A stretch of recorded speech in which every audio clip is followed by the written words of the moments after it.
चौथा मुकाबला जो 26 दिसंबर से खेला जाएगा, उसमें फिर से देखिए ट्रेविस हेड आ गए हैं भाई साहब। ऐसा ऑस्ट्रेलिया ने प्लेइंग नंबर अपना जो जारी किया, उसमें दो बड़े चेंजेस किए हैं। जो उनका जो सेजलवुड था, मैक्स भी नहीं था, क्योंकि जसप्रीत बुमराह उनको पहले दूसरे मुकाबले मतलब 10 रन से ज्यादा बना ही नहीं पाया था, तो उनका जगह सेम कॉस्फोर्ड आए हैं, क्योंकि उनका डेब्यू टर्न मैच है। क्योंकि वो आए थे, जब इंडिया में आए थे तो भाई उन्होंने भी शतक मारा था, क्योंकि इंडिया के खिलाफ जब उन्होंने खेले थे तो अच्छा खासा उनका मतलब अच्छा रहा था, इसी वजह से उनका डेब्यू हो रहा। क्योंकि ये जो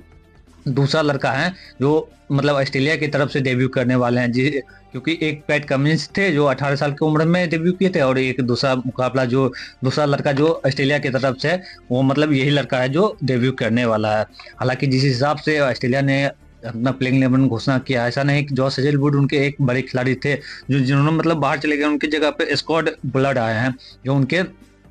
जो बॉलर हैं उन्होंने भी अच्छा खासा उनका एक्सपीरियंस है। ऐसा नहीं कि वो नए मतलब कि लड़कों को मौका दे रहे हैं, सिर्फ एक ही है जो उनका मैक्सविनी था, वो भी नए थे उनकी तरफ से, और जो इनका डेब्यू टर्न हो रहा है ये भी मतलब मैक्सविनी तो अच्छा ही है। और जो टीम इंडिया ने जो अभी घोषणा तो कुछ किया ने, तो उनके तरफ से बताते हैं उस्मान ख्वाजा और उनके जो नए लड़का है सैम कोस्टर्ड है वो ही आएंगे, क्योंकि फिर 3 नंबर पे जो आते हैं मानस हुसैन और अस्मित जो उनका है, तो रीड की हड्डी वो दोनों रहेगी ही। उसके बाद ट्रेविस हेड जो इंडिया के लिए भी हड्डी है, और उनके लिए तो मैच का हीरो ऑस्ट्रेलिया की तरफ से तो ट्रेविस हेड ही रहते हैं। और जो मेन इंडिया का विलन है वो ट्रेविस हेड ही है। और उसके बाद मिचेल मास है और एलेक्स कैरी है, उसके बाद पैट कमिंस है, उसके बाद मिचेल स्टार्क और नेथन लायन, और उनके स्क्वाड बुलंद है। तो उन्होंने मतलब कि प्लेइंग अपना घोषणा कर दिया है। और इंडिया की तरफ से जो सेम प्लेइंग 11 का भी बताया जा रहा है कि रहेगा, और एक चेंजेस होगा भी तो वो हो सकता है सुमन गिल का, क्योंकि सुमन गिल का जितना भी इंडिया में उनका अच्छा खासा रिकॉर्ड रहा है। इस तरह तो नहीं कह सकते हैं कि इंडिया में उनका खराब रिकॉर्ड रहा है पहले से, क्योंकि इनका इंडिया में थोड़ा शतक भी मारे हैं वो इंडिया में ही है, चाहे ओडीआई की बात कर रहे हैं, लेकिन टेस्ट में उनका अच्छा खासा परफॉर्मेंस नहीं है। 15 इनिंग में हाईएस्ट उनका एक भी 50 नहीं है जिस हिसाब से। हालांकि 2020 में जब ये गए थे बॉर्डर गवास्कर ट्रॉफी खेलने के लिए, तो इनका अच्छा खासा था जो गावा में हुआ था, और ऋषभ पंत और शुभमन गिल और पुजारा ही मैच के हीरो बने थे, जंके रहाणे भी थे उसमें। लेकिन इसमें उनका मतलब विराट कोहली और रोहित शर्मा का फॉर्म नहीं देखते हुए ये मतलब कि ये बीच में घुसे हुए हैं। लाइक कप्तान है रोहित शर्मा, वाइस कप्तान है जसप्रीत बुमराह, ये ओडीआई के वाइस कप्तान है, इसके वजह से इनको पीछे लेके जाया जा रहा है कि चलिए ठीक है इनका भी फॉर्म आ जाएगा। लेकिन जो टीम इंडिया की अभी हालत है, जो हालांकि एक बराबरी पे दोनों का है, और एक मैच ड्रॉ हुआ, अगर यदि इसमें अगर यदि क्योंकि बल्लेबाजों ही ने उतना डोमिनेट नहीं किया, जिस हिसाब से डोमिनेट जो बल्लेबाजों को करना चाहिए उन्होंने नहीं किए हैं। सिर्फ बॉलिंग की बदौलत मतलब टीम इंडिया आगे बढ़ रही है, जिसमें कि जसप्रीत बुमराह हो गया, आकाशदीप हो गए, मोहम्मद सिराज हो गए, या उनके एक नीतीश कुमार रेड्डी जिनका डेब्यू इस पहला उनका सीरीज है, तो उन्होंने भी अच्छा खासा खेले हैं। और जायसवाल भी देखिए उनका तो उतना अच्छा नहीं बोल सकते हैं, क्योंकि पहला ही मुकाबला जो 162 रन का आया है, उसके बाद उनका भी कुछ ज्यादा अच्छा नहीं रहा है। तो चलिए बाकी बात देखते हैं कल क्या होने वाला है। जिस हिसाब से ऑस्ट्रेलिया ने अपना प्लेइंग 11 घोषणा किया है, जिसमें आशा यही लगा जा रहा था कि चलिए ट्रेविस हेड नहीं खेलेंगे। ट्रेविस हेड के चलिए भाई साहब ऐसा लग रहा था कि चलिए ठीक है, टीम इंडिया के लिए बहुत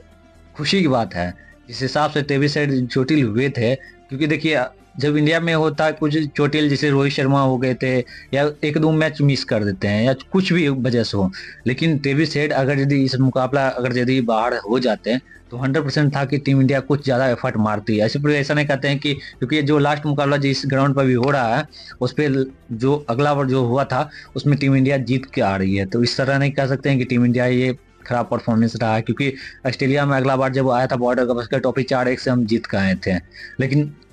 इस बार भी उतना ही, क्योंकि अगला बार उतना अहम मुकाबला नहीं था जिस हिसाब से बॉर्डर गवास्कर ट्रॉफी, क्योंकि 2 बार से मतलब तीसरा ही मुकाबला जो बॉर्डर गवास्कर ट्रॉफी का है, लेकिन तीनों में 2 बार तो बाहर तो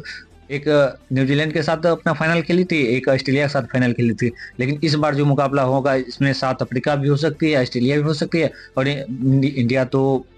हम इंडिया की तरफ से हैं, तो इंडिया तो 100% है कि फाइनल खेलेगी अगर जैसे ये दो मुकाबला अगर जीत लेती है तब। क्योंकि फिर ऑस्ट्रेलिया को जाके साउथ अफ्रीका में जाना पड़ेगा, साउथ अफ्रीका में 2 मुकाबला है, उनको 2 मुकाबला जीतना ही पड़ेगा। अगर वो नहीं जीत पाते हैं तो हो सकता है कि इंडिया और साउथ अफ्रीका के बीच फाइनल हो जाए। लेकिन टीम इंडिया जिस हिसाब से अभी खेल रही है